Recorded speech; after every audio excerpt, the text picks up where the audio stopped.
All right, and we are being live streamed now. Hi, everyone. My name is Kelly Flannery. I use she or they pronouns, and I want to officially welcome you to the fifth in our PWN Policy Fellowship webinar series. Today, we're going to be talking about how to organize effectively. A couple of logistics before we get started. This meeting is being recorded and live streamed, so if you want to turn off your camera, if you want to update your name, please feel free to do that. You can enable closed captioning. If you put any questions in the chat, we're going to be monitoring the chat the whole time. You can also raise your hand and we're going to take questions, but all of our questions are going to be at the end for this one. We're also in meeting mode, which means you can mute and unmute yourself. We ask that you stay on mute if you're not talking to give space for our presenters. And if you are talking, go ahead and raise your hand and then you can come off mute by pressing *6 or the mute button on your phone or your computer. And now I'm going to welcome our presenters. I'm going to give each of our presenters just a moment to say hello and introduce themselves. Evany, I'm going to pass it to you first. Good evening, everyone. It's lovely to see all of you in the space. My name is Evany Turk. My pronouns are she, her, and I am the interim co-executive director for PWN USA. Sending you all love and excited to be with you all tonight. Beautiful. Thank you, Evany. Tana, passing it over to you. Good afternoon, everyone. I'm Tana, Pradia, she, her, and hers, and I live in Houston, Texas. I am one of the co-founders and co-chair for the Houston chapter, and also vice chair of the board of directors. Thank you. It is a pleasure to be here with all of you wonderful fellows and presenters. Thank y'all for the invite. I'll pass it over to Jose. Hi, everyone. I'm Jose DeMarco. I use he, him pronouns. I'm a member of ACT UP Philadelphia, and I have been for many years. And I think I'm going to pass it to Isis, is it? You can pass it right back to me. Okay, Kelly. Beautiful. Thank you, Jose. Jose and I are in Philadelphia together, so we get to hang out sometimes in person.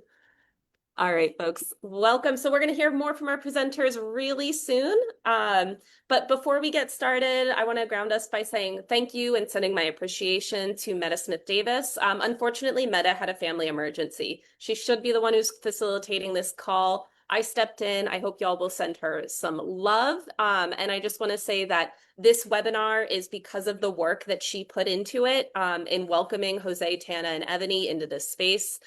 So just a lot of love and gratitude to Meta for getting us here. All right, a little bit about PWN. PWN is the only national membership body created by and for cisgender and transgender women, gender diverse people, and transgender people living with HIV. Since 2008, we were founded in 2008. Our members have created a unified voice and built collective power for women, gender diverse, and trans people living with HIV. We believe that racial justice and gender justice cannot be divested, so it cannot be separated from the HIV response, and our work is grounded in our collective liberation. Our vision, what we're working for, is a world where all women, gender diverse, and trans people living with HIV can live long, healthy, dignified lives free from stigma, discrimination, and criminalization. Welcome to the PWN Policy Fellowship webinar series, whether this is your first one or you've been with us for all 5, or maybe you've been with us for past webinar or past fellowships. You might already be familiar that this is a year-long program that is specifically designed to support cisgender and transgender women, transgender and gender diverse people living with HIV to build skills and experience in policy advocacy. This year, we decided to open this fellowship up to everyone. So these are public webinars. We have our fellowship cohort. Shout out to our fellows who are on the call. Drop yourself say hi in the chat if you're here. But we recognize that everyone needs the skills to push back against this fascism and escalating state violence that we're getting from the Trump regime. And so we wanted to make sure that we were able to put these skills out for everyone. And we've actually structured the presentations and the webinars this year to ensure that participants have more tools in order to respond to new and emerging threats with trusted and emerging strategies. So we're going to be focusing a lot on some of our organizing strategies in this webinar in particular. A couple of our goals and objectives. By the time we're finished today, we hope that participants will learn what organizing is and how it's related to power and targets. And we'll learn some case studies and powerful organizing moments. So for our agenda today, this was our welcome and introductions. Welcome. I'm going to turn it over to Evany to give us some basics of organizing. Then Tana is going to bring us into a case study that she's experienced. Jose is going to bring us into one of his organizing case studies. And then we're going to have some time for question and answer. We're going to have a call to action, and actually 2 call to actions this time. And then we're going to close out and remind y'all of our next webinar coming up. So for now, I'm going to pass it to Evany. Evany, just give me a next slide for next slide. All right, thank you so much, Kelly. We're going to start off with a basic definition of what community organizing is. Next slide. Community organizing is about building people, a base of people, in order to empower their community to achieve change through people power. So a lot of the government, the oligarchs, they have money power. We have people power. We have the best kind of power in people. So the more people we can organize with, the better and more likely we can create social change through our collective power. Next slide, Kelly. So we often have to think about, when we're organizing, what is the problem we're trying to fix? We have to first identify the problem. And the problem is always some form of concern that impacts the community negatively. And the issue is, I'm sorry, the issue is a specific or partial solution that will impact the problem you've identified. So, as an example, your rent is too high. That's the problem. The issue: city council must pass a rent control ordinance in order for your rent to stop going up every year or every 6 months. Another example: people can't access health care. Our state must expand our Medicaid to cover more people. And what we do is we identify that problem, and then we come together as a collective, or we organize to bring people together who believe in who are having these same problems, and have understand these issues, or we teach them these issues, and then we organize and mobilize in order to change the issues. Next slide. So what can make the change we want and need? So in order to make the change that we want and need, we have to identify a target. So who can help us change? Who can help us with this issue? Who has immediate control over this issue? So the target is an individual with the power to give you and your community the change that you are demanding. So who is the decision maker? Who has the power to directly make the change I want? Which branch of government? Is it the Congress? Is it the local city council? Because a lot of our issues in community can be dealt with right in our city council, or with our mayor, or with our local courts or school boards. But you have to identify, is this a local issue? Is this a state issue? Is this a federal issue?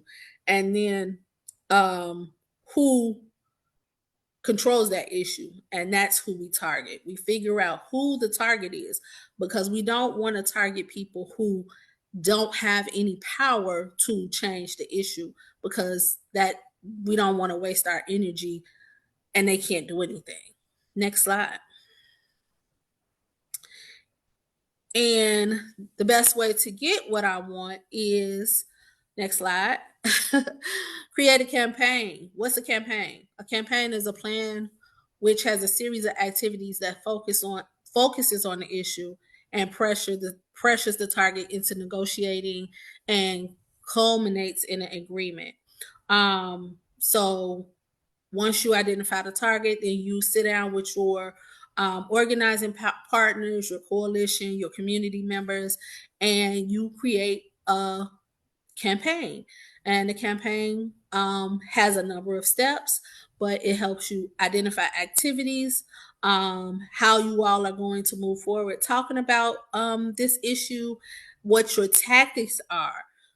Tactics are specific activities, usually among a set of activities, which moves the organization towards direction of its strategy. So, different questions to ask: who cares about our issue? What resources do we have? What's the best ways for us to turn them into power? The power we need to make the change we want.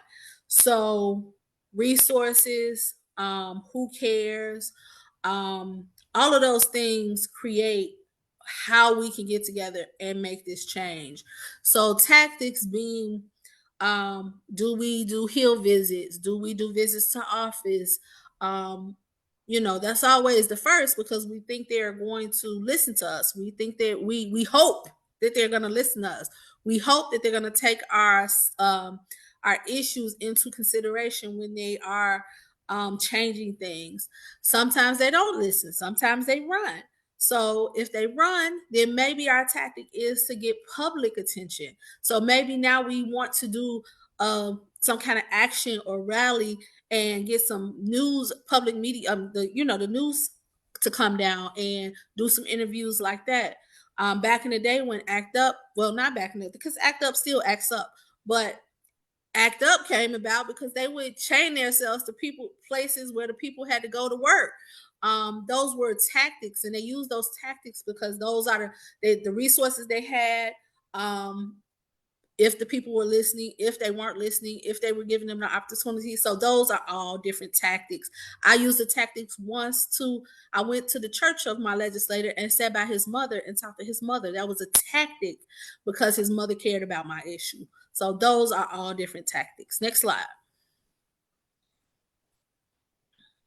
So the tactic that we always use the most, the tactic that we that is supposed to work the best, because our legislators are supposed to care about what we say.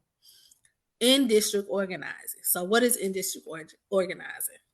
It's an opportunity to meet with your elected official when they are on break or back at home in their district. So when they're home where you are, it's an opportunity for you to meet with them.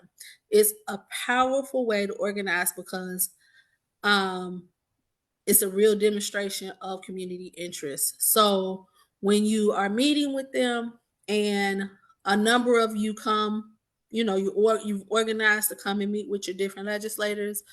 It is very impactful because a lot of times they don't see people coming to them having these meetings with those issues. There have been many times a legislator say, "Oh, nobody has ever come and talked to me about this."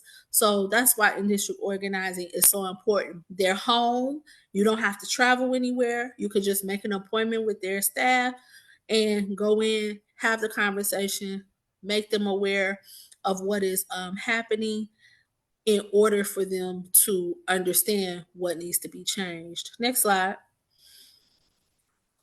So why do we want to organize? We want to organize because people living with HIV is under attack. Right now, our institutions are collapsing. Our critical programs are being torn apart. We all rely on these programs, or we know somebody that rely on these programs. We have families, friends that rely on these programs, and we are all the most um, we are the people that are most impacted by these issues, and we are the strongest advocates.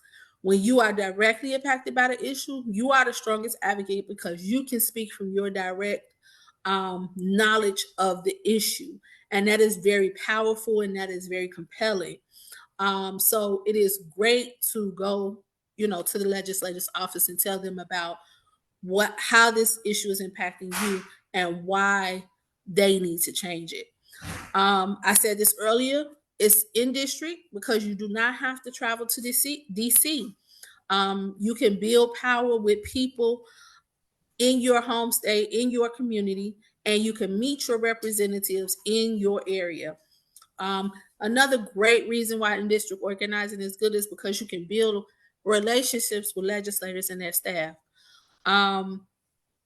Although you may be a small, mighty group, you will have big influence, because again, they don't often see people living with HIV. They don't often see people coming to them talking about the issues about people living with HIV.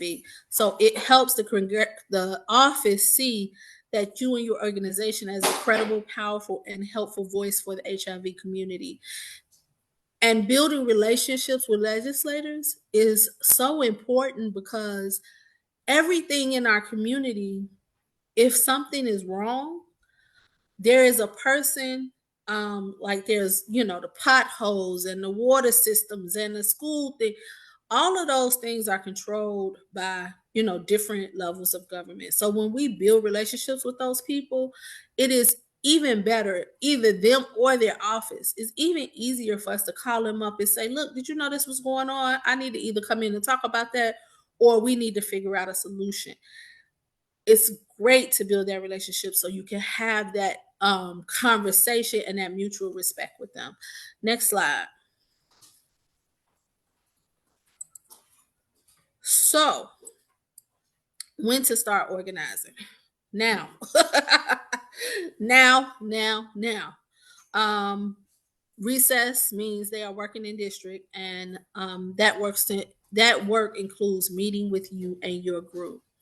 So they are in district between September 22nd and September 26th. So now, and then November 9th through November 14th. So we should definitely be meeting with our legislators this week, and then November, they'll be back. If we didn't make it this week, we should be planning for November 9th and that week. We can call and make the appointments.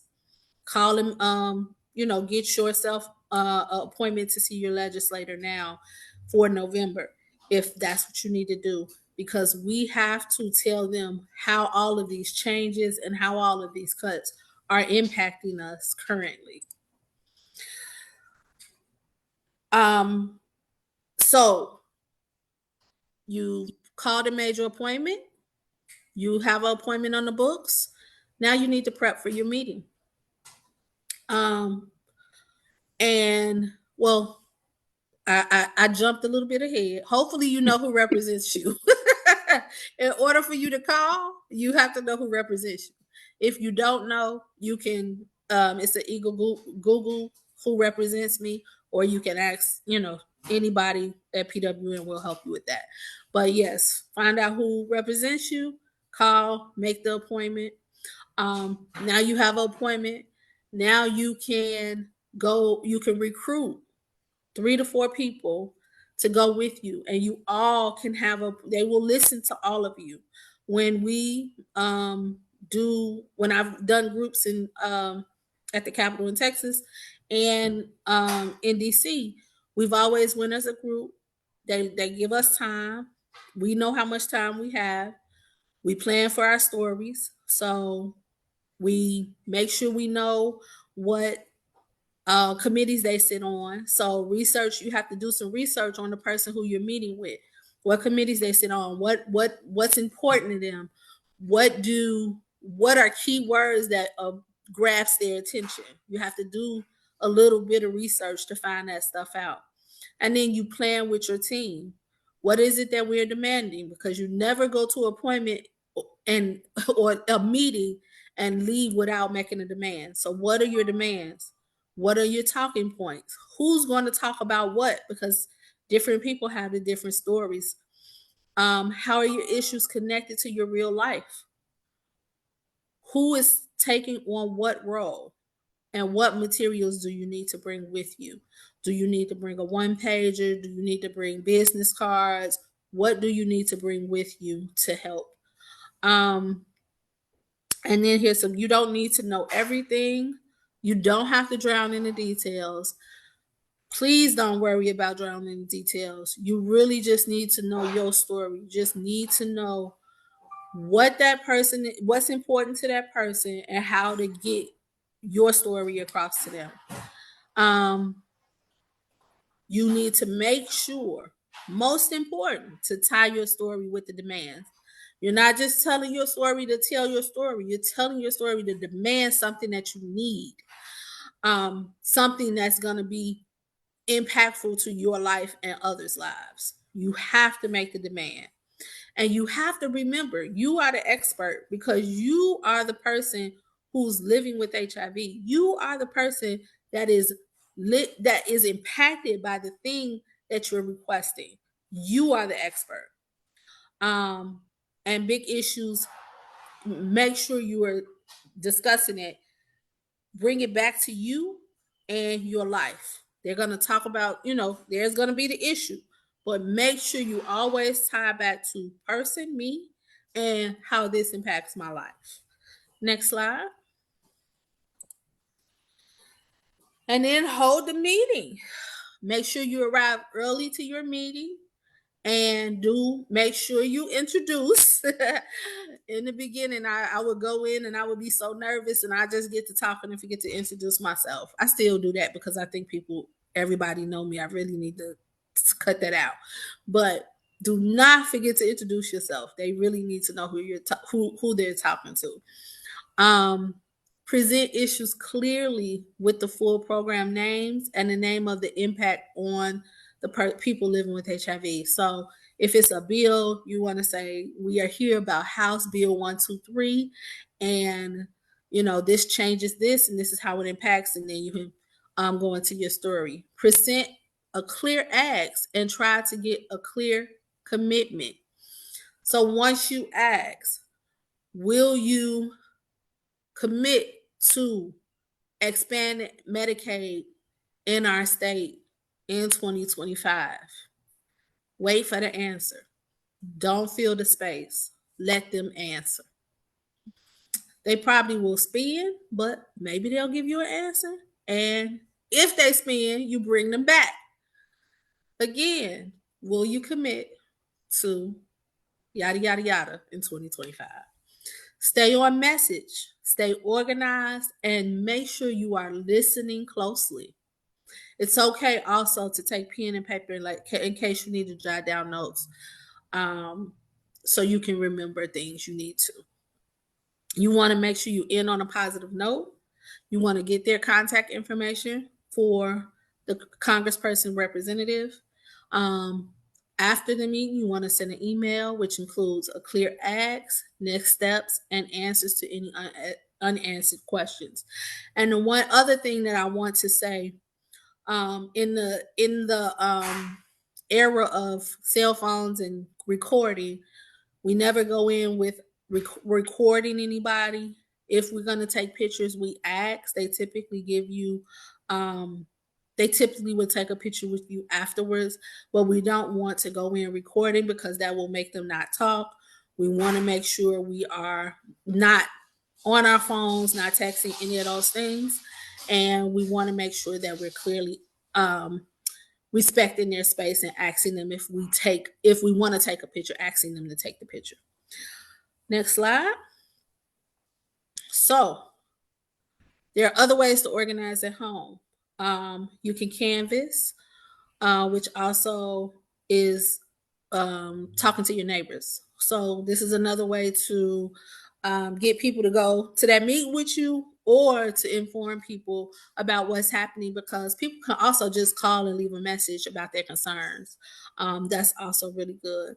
So canvassing, talking to your neighbors, asking them to make calls, bird dogging, taking to the streets, banner drops, disrupting their town halls. We love chasing legislators around and asking them questions on the spot and disrupting their town halls because they love to try to evade us. Mobilize your neighbors. We just talked about that. Postcard parties. You all can send their office postcards demanding what you want. And then you can also, artists can do public art. And I just want to say here, what this shows you is that when you put a group together, everybody can have a, a role. If a person is an artist, they can have a role. If a person likes to write letters, they can have a role. If a person likes to knit, they can have a role. Everybody has space in organizing. There's something everybody can do when organizing. Next slide. All right, and I'm going to pass it to Tana and Jose. Beautiful. Thank you so much, Evany. Beautiful. So I see a bunch of people jumping in the chat. I wanted to see, on a scale of 1 to 5, who's down for in-district organizing? I know everyone's on a different part of the scale. So 1 being not me, not yet. 5 being hell yeah, I'm all in. Where are you at on that scale? So one of the things that Evany just went over is that in-district organizing is one tactic. It's a tactic we use a lot because it's really good for building relationships with lawmakers. And there's a lot of different tactics that we can use. So we wanted to bring in 2 organizers in the HIV movement, Tana and Jose, to talk a little bit about some of the strategies that they've used in organizing, some of the wins that they've had, some of the challenges they've had, just to give us a sense of what this can look like on the ground in real life. So Tana, I'm going to pass it to you first. And then Jose, we already have interest in the chat in figuring out what bird dogging is. So Jose is going to be our expert in talking about that. So Tana, over to you. Okay, thank you, Kelly. Thank you, Ebony. Ebony did a fantastic job on describing what organizing is.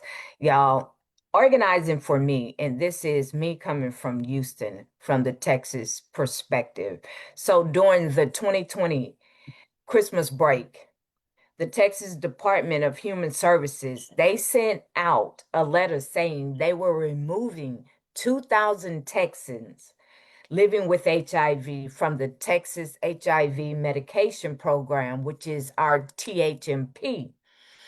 So advocates learned about it in December during the Christmas break and alerted other advocates across the state, not just here in Houston, across the whole state of Texas. So then the PWN Texas Strike Force learned about this issue and mobilized the community to protect life-saving medications for people living with HIV across Texas.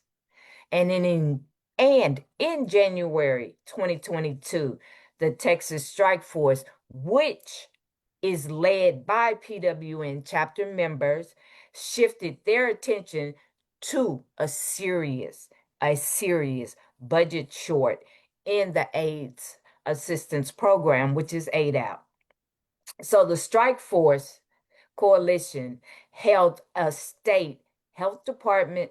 We held the health department accountable and stop the budget cuts. Y'all, that's not easy. It took a lot for us to do that, but we did it. They did this by educating their base through social media campaigns, inviting their base to speak directly with key decision makers. And a lot of that was our elected officials, urging the supporters to contact their legislators and sign on to support of fully funding the Texas HIV medication program. None of this is easy, y'all. And I want y'all to remember what we did was our action alert that we used. It said fully fund the Texas HIV medication program now, not later, now. And HIV advocates in Texas acted now to secure funds. Texan living with HIV needs to survive, thrive, regardless of where they live or how much money we make. You can help by contacting your Texas lawmakers and telling them to pass Texas Department of State and Human Services exceptional item 4 and 9. And I want you to understand this is appropriations. So it's not really where the public can go in and give these stories and tell these stories. You have to go to your elected officials when they're at home, when they're in Austin. And really, a lot of people think you need money to move. No, you need people power and dedication to move. And also, it is about making sure that who you are asking to take action with you, that you give them all of the resources, all of the links that they need to take action. Because if you don't, you're missing a piece of organizing. Because people like me, I don't want to have to look for anything to take action. I need that link right there. I need to know where to go, who represents me, but also I have to learn who are my champions in this fight. Who can I call on right now to help with this issue? We won that issue. I'm gonna be totally honest. They had to put those 2,000 people back onto that program. You cannot treat us like we are not human, that we don't deserve the life-saving medications that will keep us healthy, living, but also thriving. This is our quality of life. So we need to make sure that our community knows about the issue, how to take action, and if they don't, be a beacon of hope, but also be a resource to give to our community. And organizing, I'm gonna be totally honest, I never thought I was an organizer, but I guess I am. I'm gonna be totally honest. But we do it quite well when we are at our lowest and we are at our highest. I've been at my lowest. And now I have been on that deathbed, but I know how to move this needle with my people. This is my family here in Texas, across Texas, but across this United States. And also, we just came out of legislative session. We got funding. We got over $1 million to go into the ADAP program going into 2026 also. So it is about rallying up our people. We even got Cabenuva put on our formularity for our medication program this go round. That was not an easy task to do, but we did it as Texans, but also for the love of community. And I will pass it over to Jose.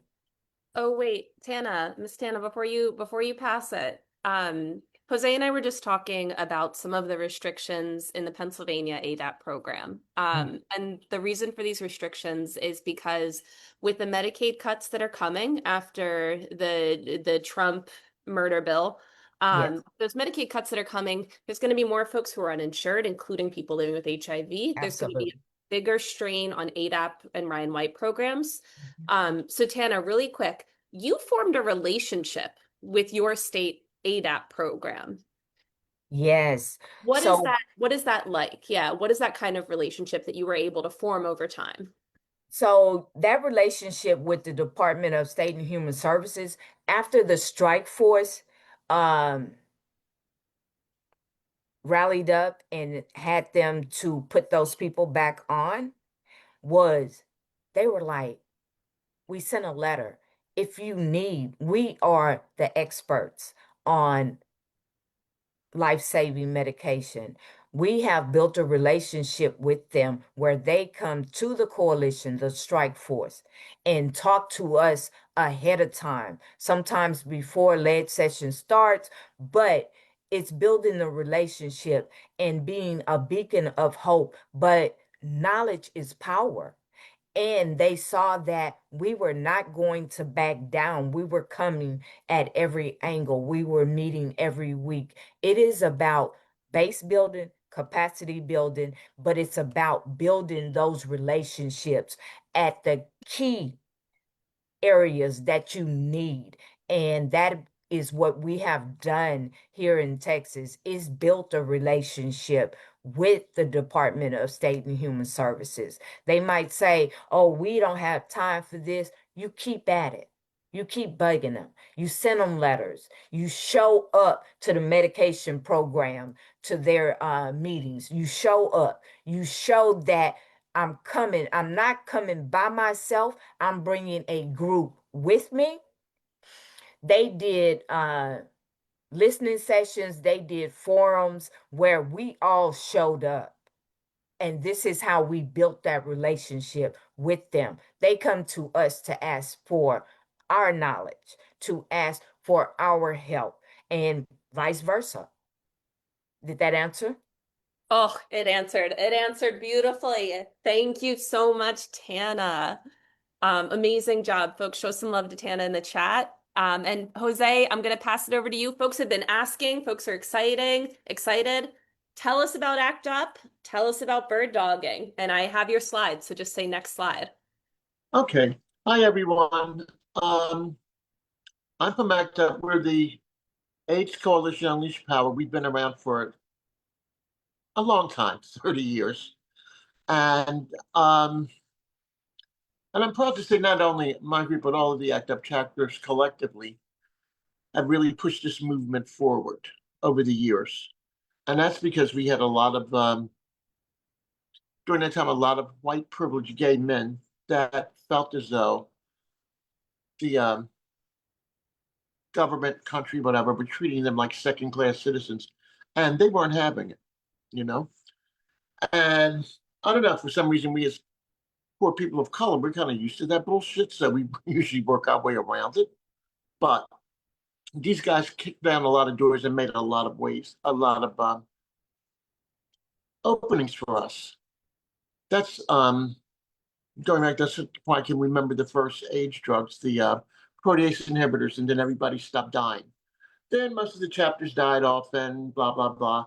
ACT UP in New York were the only two chapters really left. So once, make this really quick. Once Trump started, horrible, horrible cuts that are just unbelievable for someone that's been around as long as I have, and seen all of the wonderful changes that have been made. And we see all of this, we see HIV almost having a functional cure. Not viral eradication, but a functional cure with the meds. And, they're going to make it go backwards. So this was a little bit too big for ACT UP Philadelphia because we're a local Philadelphia group. We're not, well, we're moving to statewide. So in our organizing, we realized we're not enough. So we reached out to Boston, New York, Cleveland, and Pittsburgh, and other chapters are now resurrecting themselves. I believe it's Austin, just a group in Austin that may be resurrecting themselves, and also Maine. And we're reaching out to Alabama now. So, and once we get all of these things together, we decided collectively as a group that we want to train people to bird dog. And bird dogging is basically where you follow the candidates around and you ask them pointed questions in front of a camera or the media. Can I see the first slide, Kelly, please? Yes, the first slide should be up. Oh, okay. Why can't I see it? Hold on. That's wild. I can't see it. Can folks in the chat give me a prompt? Can y'all see the slides? Yes. I Okay. can see it. That's weird. I can only see myself. Hold on a second. Okay. I know what to do. Okay.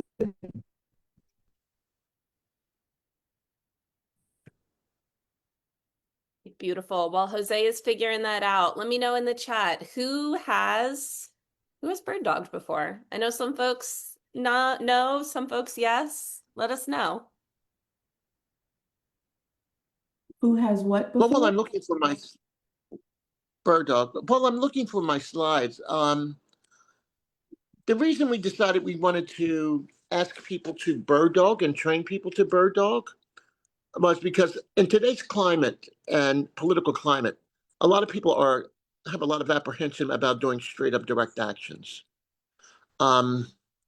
Nobody wants to be carted off to El Salvador or places like that. And these ICE people are really, really out of control. So we're really, really careful about what we do and how we do it. So still looking for my slides. I don't know why I can't see it. You might And have to change your view to slide view. I'm sorry, say that again, Kelly? You might need to change your view to slide view. Okay, hold on. Give that a shot. Okay.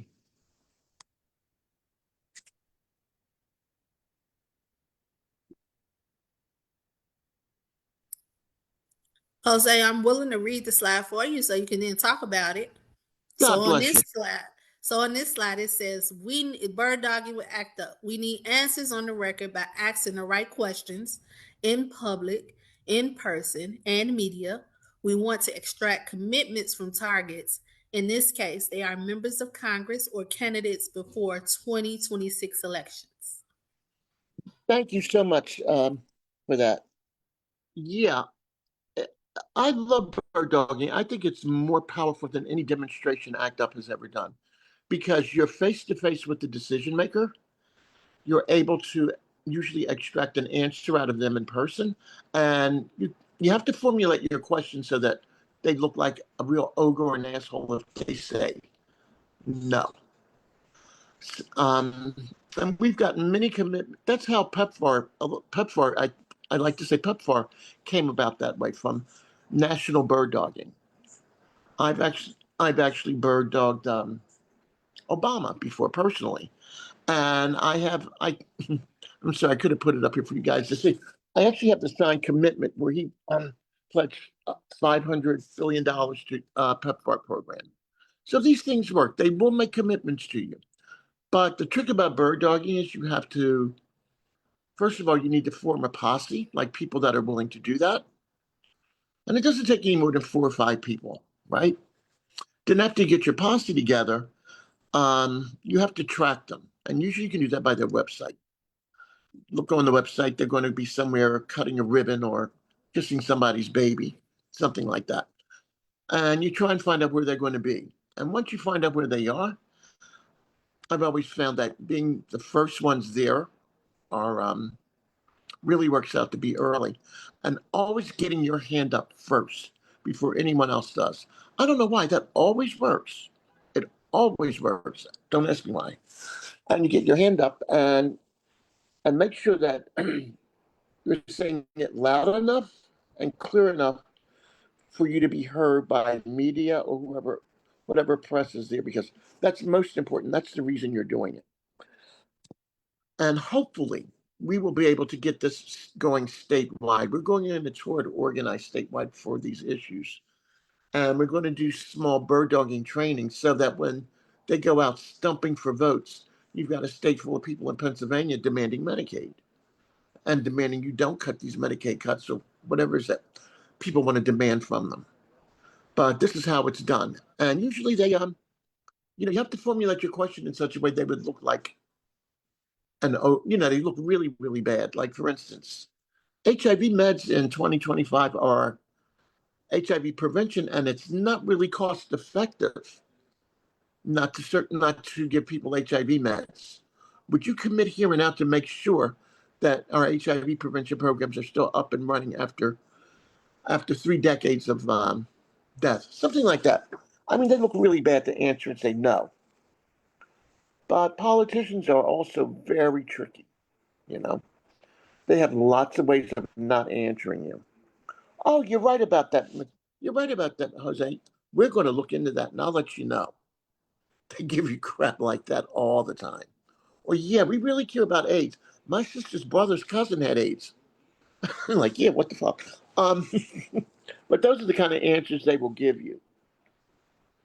But the trick to bird dogging is, for me, is to make sure that you get that question in and you get that question in front of press or some sort of media or news reporter.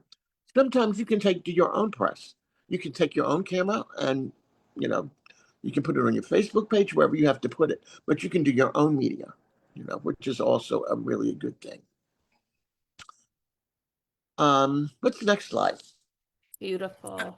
Yeah, go ahead, Evany. So your next slide, creating a movement together. We can create a national Medicaid movement for good legislation by getting the attention of our members of Congress and pressuring them directly without intermediaries, while letting the media know. We almost never speak directly to people with power to give us what we want, and they almost never hear from us. Election season is critical. It's crucial. it would be great to make this a national campaign. That's what we're hoping to do. We want to take this statewide, and that's one of the reasons we try to. Well, we did contact the other ACT UPs. It's called the ACT UP Nation, and if you guys are interested, let me know if you guys want to start your own chapter. But it's going to be a national movement because ACT UP we do direct actions. A lot of folks don't want to do direct actions, and I understand why. People don't want to take the chance on being arrested. People don't want to be just a lot of things. People don't want that kind of exposure. But we've always done that. One of our sayings is, "We will not rest in peace." So if we can get a national movement going, people across this country, especially now when it's campaign season, they need to hear from us. They need to be embarrassed. They need to hear that people are going to die if you don't fund these programs. And another good thing too about bird dogging is you can make allies in the audience, which we often do. Like you're sitting next to someone and you just start up a conversation, and you can talk about Medicaid. Maybe someone in their family needs diabetic medicine, and you try to win the room with that. You try to get the whole room on your side. A lot of times that's quite possible. And when people hear things like that, and that's something that hits home, they'll all chime in with you or they'll applaud for you. Another thing about that is if they don't answer the question, if you take more than you have 3 or 4 people, someone else can ask the same question for you. Like, Congressman Fetterman, yeah, you didn't quite answer that question. Could you like elaborate on what you meant by your cousin's sister had HIV and you were real sad about it? You know, something like that. But you can always make sure you have a posse of people in case you don't get your question in. Someone else can take up and answer your question for you. All right. You want your next slide? Uh, yeah. So it says core mission and messaging. Keep it simple, look to the future. Yeah. Avoid technical. Oh, I'll stop. Go ahead. Go ahead, darling. Go ahead. Avoid technical jargon, field partisan laundry list, or asking why a member of Congress did something bad in the past. For bird dogging about healthcare, focus on a request for not to slash Medicaid and for low cost healthcare that is better and cheaper than we have now and covers everyone. And the core message is healthcare for everyone. Right. And that's that's the message we want to get out to everyone. And I mean, it's not only HIV. I mean, we know that if we don't have our meds, we're going to die. If we don't have our meds, we become able to transmit HIV again. I mean, and that's horrible. But I'm thinking about all the other people that need Medicaid as well. Here in Pennsylvania, we have a Medicaid army. Well, non-violent Medicaid army. But it would be really smart if we could get this going nationwide, national. And we could get people bird dogging everywhere they're showing up for votes. And I really believe this is going to be a really hard time for them, especially now with these cuts, because everyone is really, really upset. Everyone is upset. And they need to be held accountable for this, all of them. So making sure people in Texas are saying this, making sure people in California are saying this, making sure people in New Mexico are saying this. If we can get this a national movement with people pushing for Medicaid in every state, they would have to listen to us, especially now that they want the votes, which frightens me because they're doing so many nefarious things. It's almost like they don't care about the votes, which makes you think Trump has something up his sleeve. But that's just Jose. Hopefully there will be an election. So yeah, so that's basically what bird dogging is. Beautiful. Thank you so much, Jose. I know there's going to be a lot of people with questions, but I have a direct follow-up question. And that is, could you tell us about like a specific time that you did bird dogging? Who was it? And how did you find that opportunity? This is early bird dogging days. It's more or less, I did an interruption actually. It was he was a senator. I think his name was John Hines at the time. I just remember that because when I think about him, I think about ketchup. And we waited until it was Asia and I. We waited until there was like a little lull, and I hopped up and I yelled out, George Bush is lying about his commitment to AIDS. And they like stuff like that. And I said, he's lying about his commitment to AIDS. Would you, I forgot what the question was, would you commit to X, Y, and Z? Right then and there, the answer is yes. And I had so much press follow me out of that room and ask questions and things like that. So that's one of the instances that sticks out in my mind. Another one that sticks out is I'll never forget is when I bird dogged Obama. Well, that was more or less an interruption too because I interrupted his speech. And everyone's going, "We love you, President Obama." And I'm like, "Yes, President Obama, we really, really love you. But you made a commitment to sick and dying people in South Africa for medications, and you did not keep your promise. There's, can you now make a commitment to the people that are sick and dying in South Africa for AIDS drugs?" Well, it was like I had never heard such a silence. She stared at me for like 8 seconds. I didn't know what to do. I said, "Oh God, these people are going to kill me." And I left and I went to the back room where the rest of the press was. And of course, they ask you a lot of questions and things like that. But bird dogging works. It really does work. I think it's more powerful than a demonstration. Demonstrations always have to happen because that's how you build people power and that's how you build community. I'm not saying that we shouldn't demonstrate. We should always demonstrate. But this really gets the bacon. This really gets a commitment out of them. Absolutely. Thank you so much, Jose. Folks, if you could shout out in the chat a little love for Jose. Thank you so much for sharing that with us. I'm so excited to be a part and start to really throw down with this bird dogging nation that you and ACT UP are visioning. I'm going to go ahead and add a spotlight for Tana and Evany because we are in the question and answer portion of our organizing or how to effectively organize webinar. So folks, if you have a question, please either put your hand up or drop your question into the chat. One of the things I noticed while we're waiting, through all three of your presentations, here's one of the things that I heard, and that is that all three of you talked about how important it is to have a demand and to drive that demand home. So whether you're in an in-district meeting, you're meeting with administrative agency, you're bird dogging someone in public, I heard you kind of put forward time and time again, you need to have a demand, make your demand clear, and force them to answer. So I have a question to anyone who wants to answer it. Do you have any strategies for politicians who are kind of more slippery than others, who are better at getting around answering your demand? How have you in the past kind of worked with that when they try to get around what you ultimately need for you and your community?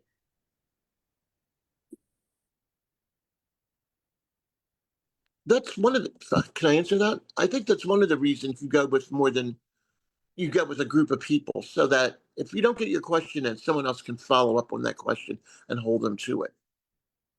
Usually, unless they're real pigs and like get their way around that too, because there are politicians like that. But that for me, that's why you go with a small posse, 4 or 5 people. Oh yeah, I forgot to mention, you never sit together. You have to spread yourself out throughout the room. Yeah. I can I had a add slippery to. politician. Oh, I'm sorry, Tana. Go ahead. No, go ahead, Ebony. I was just gonna say this the example I gave earlier. I had a slippy politician first. Like I had went to the Capitol a number of times, requested for him to come out to meet with me when he was in session, which is what we're supposed to do. Um, he would never come out and meet with me. Um, he actually would go out the back door to prevent from seeing me. Um, so somebody said, Evany, I know you've been trying to talk to him. His mama go to church at this place. She always sits on the front row. This is what she looks like. I said, oh, I guess I'm going to church next Sunday. And I went to church and I went early And I sat down and I started having a conversation. And she said, "You new here?" And she said, "What made you come?" And I told her about why I was, I'm living with HIV and I needed to come because I need to tell the people about this issue that's happening in Congress. Oh, my son is a legislator. I was like, and I live here and I live in his area. And next thing you know, he was calling. He was listening because his mama made him. So that was a unique situation, but it taught me to sometimes you have to do extraordinary things in order to find them and talk to him. And the reason why it was so important because he was the holdout the whole time. Yes, and that gets to what you were talking about before around targets, right? Who is the person that you really need to make a decision? And in that case, it was that holdout. It was beautiful. Tana, I'm going to pass it to you. So, that's where the research comes because you have so many politicians that will say, "Oh, I don't know anything about HIV." And, that research is important because you have to find something that one of your people might be able to connect to that elected official and get him to start talking about if it's a family member, if it's anybody that a loved one or someone that they know. Because a lot of them will say, "I don't know anything about HIV." Is that still an issue? So you have to find something that you can connect with them. And that might be like, I'll use, okay, I'm a grandmother, I'm a great grandmother. And then be like, "Oh, I'm a grandmother," and just start those conversations and then you sneak in your ass to them. Sneak it in the ask after you form that relationship. I love it. Thank you. I see a couple of hands, so I'm going to pass it to Eve first, and then Brooke, over to you. Hey everyone, I have a question about what happens when you become too recognizable to Bird Dog, and also is it a good or bad thing to be kind of known as one of those people? Does it hinder your ability to make demands in the future when meeting face to face? That for me? I think it's for anyone who wants to answer. Jose, why don't you go ahead? Um, I don't like to think I'm known as one of those people. I probably am. um, but I've never bird dogged the same person like more than once or more than once. And as I said, and that's usually why you try to go with a group so that you're not recognizable. This is like years ago when there was a lot of like young students and medical students that were doing this bird dogging as well. And Kelly, you remember? I don't know if you remember Katie Reek. Well, she was a member of the group, and she did a lot of bird dogging with Paul Davis. And she um she was recognized, and someone asked her, are you going to? This is like I forgot what they said to her. It's been so long ago, but Katie was recognized because she did it constantly, constantly. That's why you have other people go with you, and you don't have to be the only one doing it all the time. And no, it doesn't make a difference. They usually don't remember your face when you go to these meetings anyway. That's my experience. I don't know what other people are. Beautiful. Evan and Tana. Just real quickly, being a black woman, if you change your hair, they not gonna know who. Every time you change your hair, they think you're a different person. Just saying.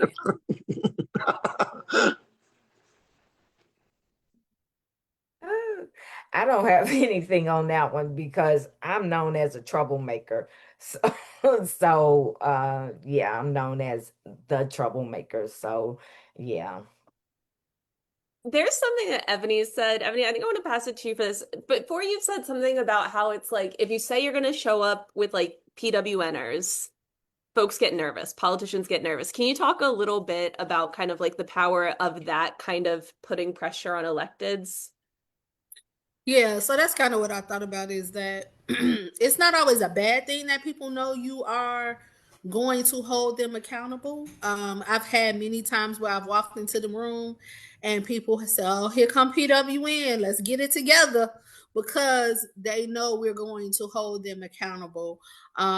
Walking into an elected official's office, you know, as long as they, as long as you know, they know you're coming in with a reason, they know you're coming in and getting to the point, they know you're coming in about something, they will respect your space there, whether you're a troublemaker or not.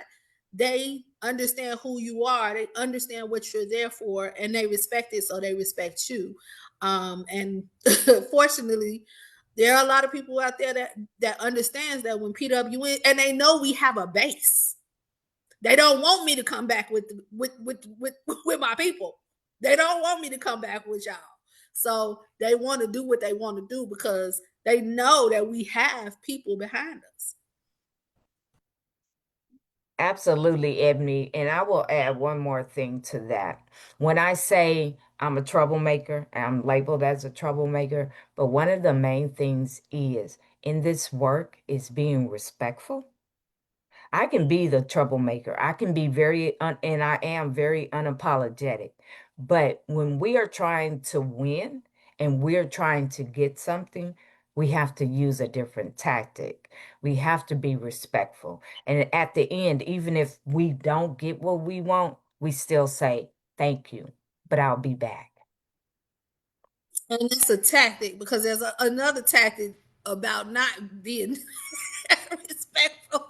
Because I've been in them offices too and not been. Now, when I go, if I go in Courtney's office and his secretary is still there when I was in there, she don't want to see me because here come this crazy child, because I wasn't respectful there. So it's all of these are tactics, though. They're all tactics and they all work.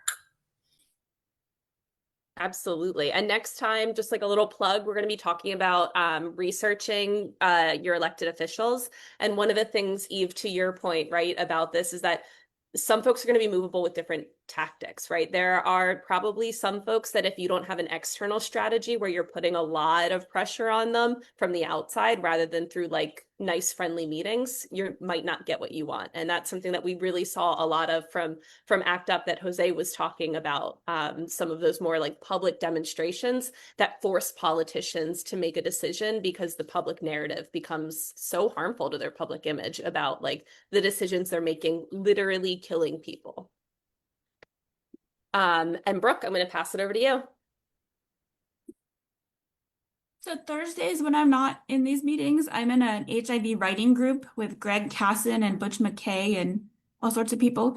ACT UP San Francisco they're working on doing like training with them about like how we can protest efficiently with this administration. Is that what the rest of the ACT UPs are doing? Are you planning on helping train the newer generation and bringing your knowledge to groups like this to help organize and do that kind of thing? Is that why you're all getting back together?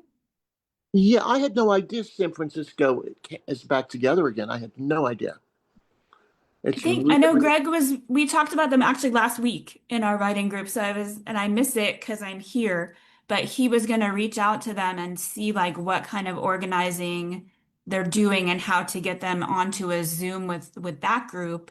And I was just wondering if like you guys are doing that with groups like PWN or other HIV groups that are looking for such like, they're wondering about like, are we bringing back the coffins and are like, is that kind of stuff what we need to do and how do we go about that? And they're talking about merging with like the No Kings Day, and how like we need to actually merge with bigger groups to get seen at those places because that's where the media is. And if we're gonna get front row, it's like AIDS Watch, but there's nobody there, right? It's just us talking to a bush. But if we go to these places and get front and center with our HIV posters and our faces and not afraid in the like No King's Day and like in these kinds of things, and they were wondering. So that's what that group is looking into, and I was wondering if that's going on nationally. I would love to catch up with Kelly, do you have do you have Brooke's email address so I can be in touch so that way, yeah, because we were kept asking for Act Up San Francisco. I know that they had completely broken up. They had turned into Act Up Golden Gate and Survive AIDS and a whole lot of other things. But yeah, Yeah, and I I just hope know that most of the writing group is in San Francisco, so I know that they're still in contact with those people. And I don't, tonight would have been like their discussion on it, but again, I'm here. uh, But yeah, I can get you in touch with them also. that would be great. And I'd love to stay in touch with PWN. We have a group here in Philly too. That I need. Yeah, we need. Yeah, because we're all going to need each other. We're going to need each other. This, we can't do this alone. And one thing I'm so proud of you folks at PWN. You would be the best bird doggers because you could go and you look at the constituents and they would call on you immediately.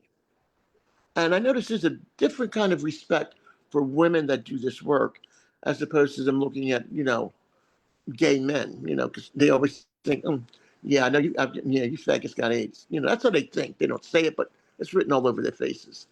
But when you guys go in, there's just a certain respect for you guys, especially being women saying that you're positive. They're going to listen to you. So you guys are going to make the best bird doggers, really. And you don't even have to say you're positive. You just ask questions. Thank you for that, Jose. Yeah. I see Marcia's hand, so Marcia, I'm going to pass it over to you. Okay. I feel like when I went back to work, I had to exchange work. How do I want to say? I feel like they're silencing me. Because if I'm seen in public and people identify me with my job, then that actually represents the job, and we cannot advocate, we cannot do coalition building and be recognized. And I've only worked there since May and have already started getting recognized. So I want to know how I can stay involved and make a difference, because at work, before my life was all about HIV. Now it's even expanded. Um, I had to work with a woman today whose husband has been deported, and she had to go into the hospital because she has diabetes, and she lost her job. She lost her home. That would have happened if her husband hadn't been deported. And she and her son now are living with friends. I got so many stories, and I don't want to be silenced. How can I keep my voice heard? So, Marcia, you don't have to be silent. You just can't be visible. So, if you can't be visible, you just work in the background. We have to have background workers too. We and Jose just said something else that was great. He said when you're bird dogger, you don't even have to say that you're HIV positive. Nope. That speaks to people who don't disclose publicly. You can be they can do bird dog too. So everybody has a role. It does not have to be a public facing role. It does not have to be a hooping. I'm the one asking the question role, because all of the background workers is the ones that get us to the public facing things. So there are a number of ways for you to work and not be silent. There's also, when you see these things like bird dogging or demonstrations, that is not the only. When you make a campaign plan, you don't just do one tactic, you do multiple. You can write letters, you can postcards, it can be a build, or it can be different things. Because if you have different people that do different things, then you put them in that place. People are always gonna perform their best when they're doing something that they enjoy. Mm-hmm. So if you are a writer, if you are an artist, if you are a singer, if you are a cooker, like, the people gotta eat when they organize it. Mm-hmm. If you are a singer, we want joy too. Bring some music. Y'all know, I'm sure y'all seen these civil rights movies where the music is what moved the people when they was tired. The music is what moved the people when they was exhausted. So it was motivating. So we need everybody. and everybody's talents, because everybody has something they can do. If you want to participate, there is a way for you to participate. Absolutely. And I can even add to that because I don't tell people, advocates, to be like me because I am a frontline. I will protest, I will bird dog, I will do all of that. But everybody does not have to do that. And No. and when we talk about organizing, we are really talking about and finding what fits each one of us, because each one of us have a different walk of life in general. So, I tell them you can lick stamps to put on an envelope. Evany gave the prime examples of working behind the scenes, and you don't have to be seen. I have people protesting that have posters in front of their faces. You don't have to do this work and be out front and center. It's always a lot of work that you can do behind the scenes and be very effective at it. Let me just say that. Yes, beautiful. All right, I'm going to take facilitator's privilege here, and I'm going to end us on a question that I want to end us on. To Evany's point about joy, I'd love to hear from each of you, Jose, Evany, and Tana. What is something that's giving you hope or bringing you joy right now?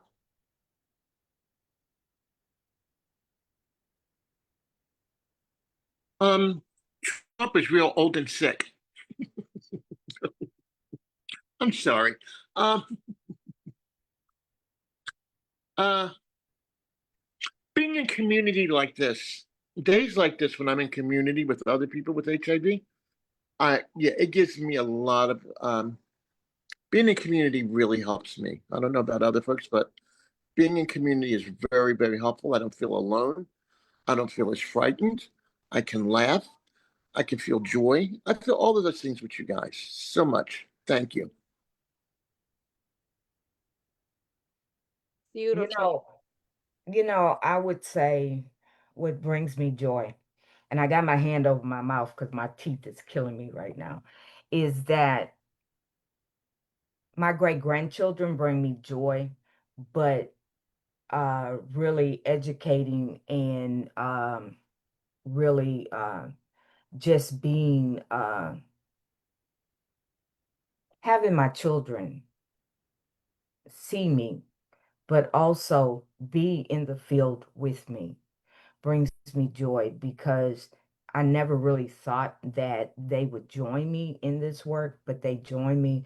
But I will say that what brings me the most joy is my community brings me a lot of joy and shows me a lot of love.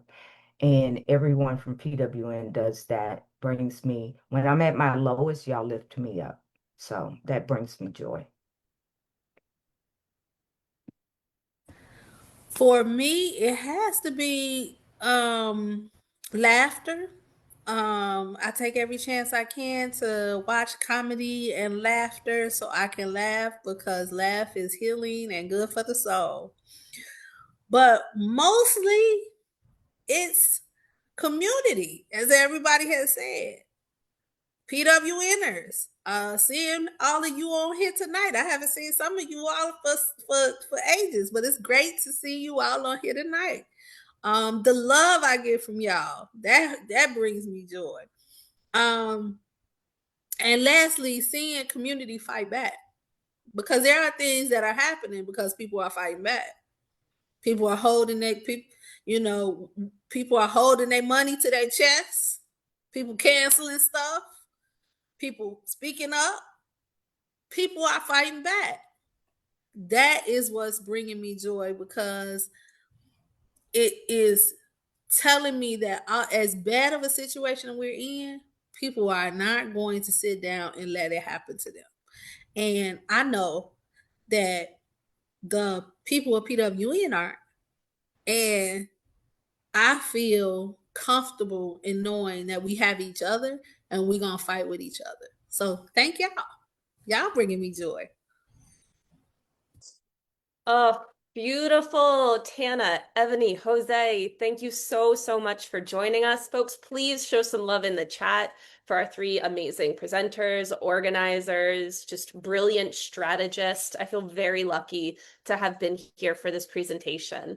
I'm going to close this out with just a couple of calls to action. I'm here with more than one today because, I don't know, feeling spicy. Why not? So let me go ahead and share my screen so that you can see this slideshow. All right, excellent. So our first call to action is around the budget fight that's going on right now. I'm sure folks are paying attention to this, right? We have until September 30th for Congress to pass their budget deals. Otherwise, we are at risk of going into a government shutdown. And right now, the House and the Senate, their budget deals are really far apart. The House bill is devastating. It right now proposes $2 billion in cuts from HIV programs. When you're layering that on top of the Medicaid cuts that were passed in Trump's big ugly murder bill, this is going to be an unbelievable strain on our healthcare institutions, and it's going to make it harder for people living with HIV to get the healthcare that folks deserve as a basic fundamental human right. AIDS United has made it the Save HIV funding campaign has made it really easy for us to quickly email our lawmakers. And so I'm going to drop a link for y'all to do that. There's also a QR code on the screen, courtesy of Helena.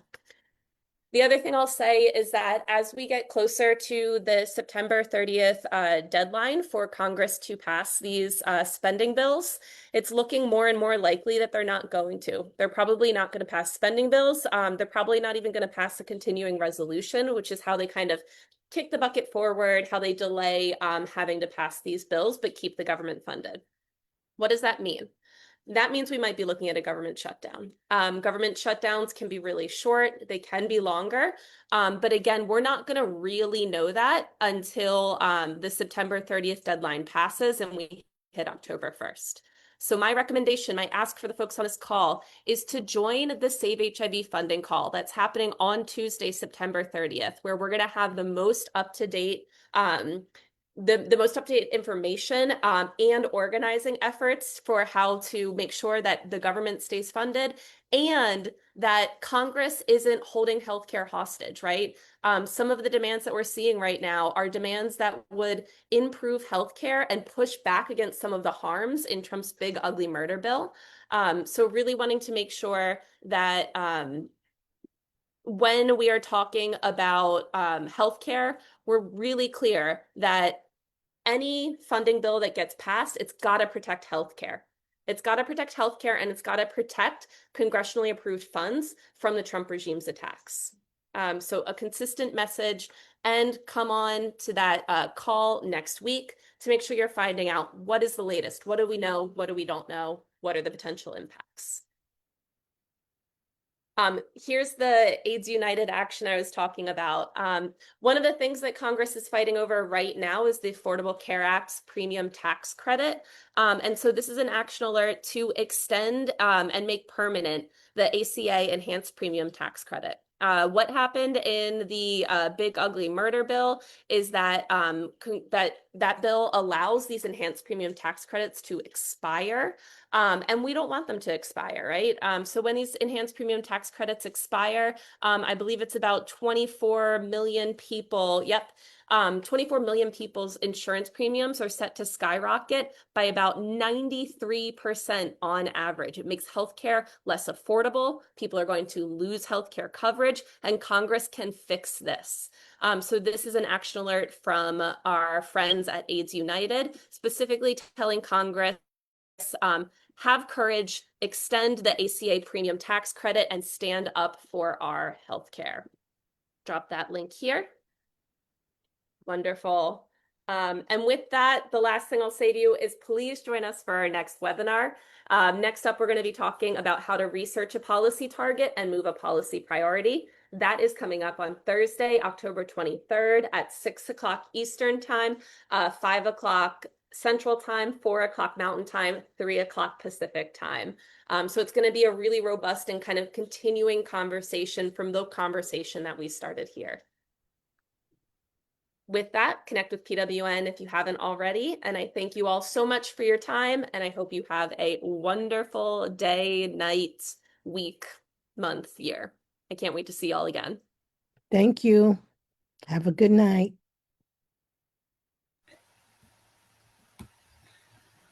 Have a great evening, everyone.